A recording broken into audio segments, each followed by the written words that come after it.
Jonathan, thank you for being in this interview about your book, Extremely Loud, Incredibly Buzz. I'm very happy to be here. Thank you for having me, Chandler. So, how would you summarize your novel? Oscar Schell is an inventor, designer, amateur entomologist, percussionist, avid fan letter writer, pacifist, Central Park archaeologist, hopeless romantic, great explorer, jeweler, actor, inconsistent vegan, and collector of rare coins. He also enjoys collecting butterflies that have died natural deaths. He is 9 years old. After being let out of school on the morning of September 11th, 2001, he walks home to his family's apartment on Manhattan's Upper West Side. His watch reads 10:18. He listens to the 5 messages left on the answering machine at his home.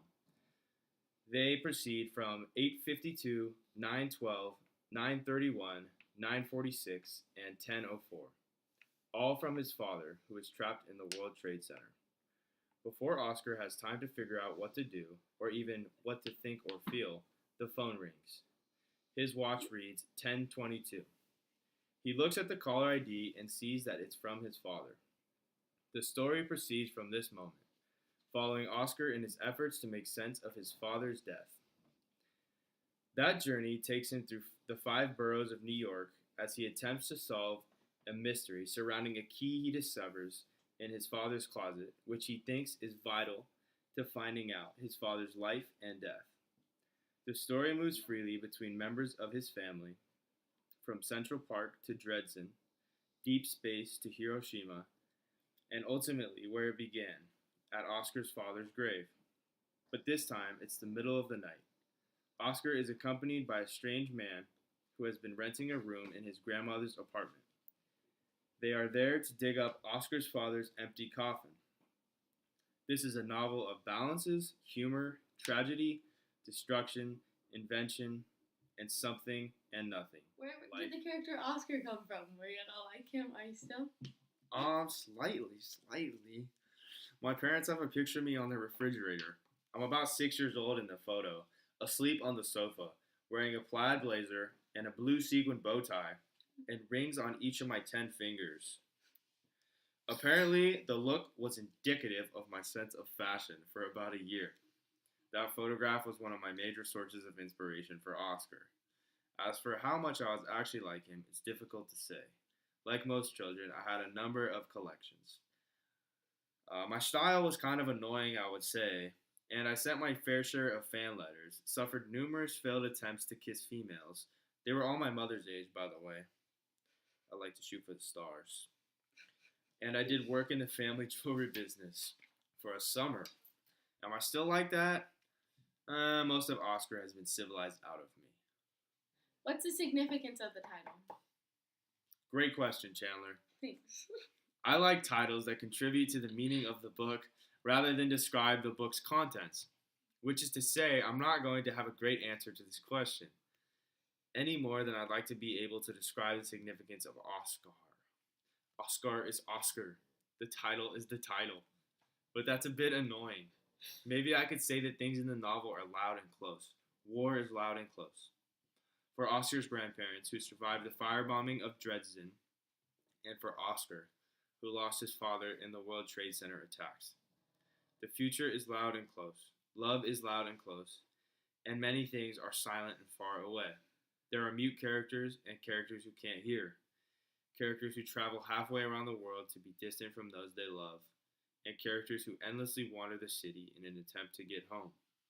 And then there are the things, like Oscar's relationship with his father, that are simultaneously loud and silent, and close and far away.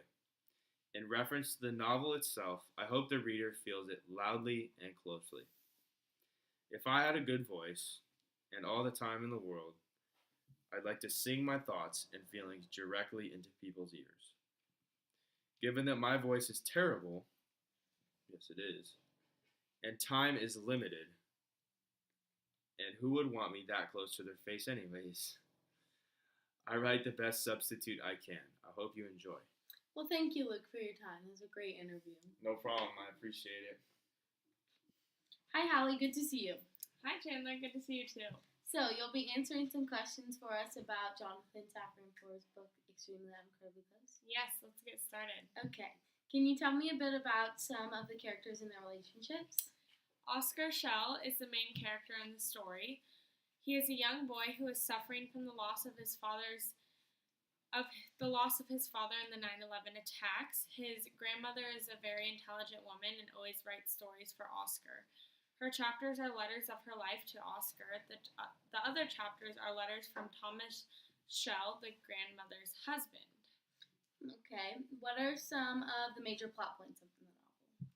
Without giving anything away, I could tell you that towards the beginning of the novel, Oscar found a key hidden in his father's closet that was enclosed inside an envelope with the word black written on the outside of it. Oscar was very curious because he thought his father was trying to tell him something, so he spent his time visiting all the people with the last name of Black in New York City. Okay. What are some of the major themes in the novel?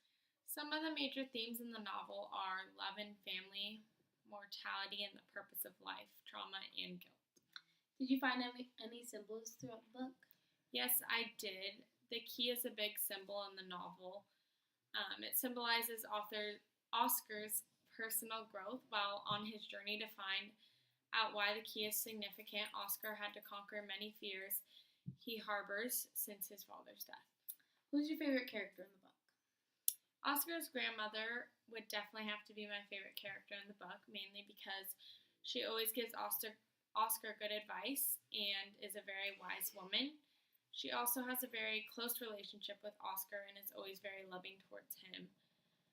At one point in the novel, she wrote, "I regret that it takes a life to learn how to live, Oscar." So, what makes this quote significant to you?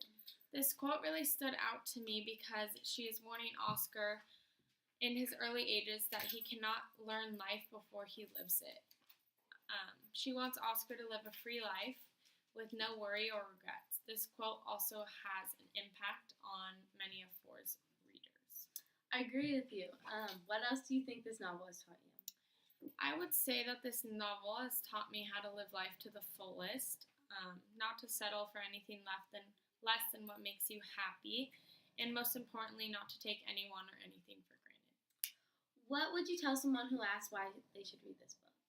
I would tell someone that it was a very good read and I highly suggest it because it gives a variety of life lessons that you may not learn in your own life experiences. Also, it is a very heartfelt book that is very hard to put down, and it leads readers to wonder what is going to happen next. Would you have anything negative to say about the book? Well, when I first started reading, I was very confused by who was narrating each chapter. However, after I continued to read, everything fell into place and I understood who was writing and talking throughout all the chapters. Thank you so much, Hallie. Thank you for your time. Yeah, no problem. I enjoyed talking about this book. Me too. 10:18. He listens.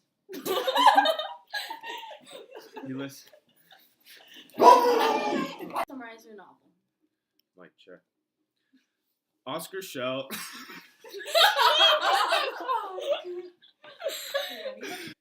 Sorry. Wearing a plaid We should start over. Luke, you're like fidgeting way too much and talking. more toward the historic side. Esoteric. What the fuck, dude? No. What does that shit even say? Esoteric? I don't have to. Hi, Hallie. Good to see you. Hi, Chandler. Good to see you too. So, sorry, Luke. Watch the shit. It's recording.